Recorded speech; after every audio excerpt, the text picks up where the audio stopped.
പൊട്ടിവീണ വൈദ്യുത കേബിളിൽ കുരുങ്ങി സ്കൂട്ടർ യാത്രികർക്ക് പരിക്ക്. ശാസ്താംകോട്ട കരുനാഗപ്പള്ളി റോഡിൽ മൈനാഗപ്പള്ളി പുത്തൻചന്തയിലായിരുന്നു അപകടം. തടവ സ്വദേശികളായ സഹോദരങ്ങൾക്കാണ് പരിക്കേറ്റത്.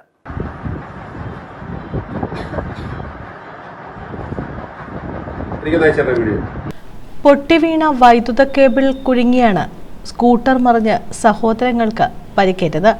വ്യാഴാഴ്ച വൈകിട്ട് 5ഓടെ ശാസ്താംകോട്ട കരുനാഗപ്പള്ളി പാതയിൽ മൈനാഗപ്പള്ളി പുത്തൻചന്തയിലായിരുന്നു അപകടം. തഴവ സ്വദേശികളായ ആർച്ച, ഗൗതം എന്നിവർക്കാണ് പരിക്കേറ്റത്. പരിക്ക് സാരമുള്ളതല്ല.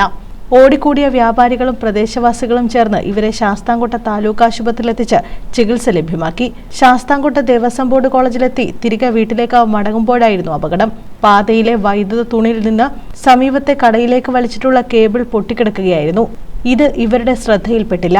കേബിളിന്റെ അഗ്രം സ്കൂട്ടർ ഓടിച്ചിരുന്ന ആർച്ചയുടെ കഴുത്തിൽ കുരുങ്ങി. പെട്ടെന്ന് സ്കൂട്ടറിന്റെ നിയന്ത്രണം വിട്ട് ഇരുവരും വീഴുകയായിരുന്നു. വാഹനത്തിനു വേഗം കുറവായതിനാലാണ് ദുരന്തം ഒഴിവായത്.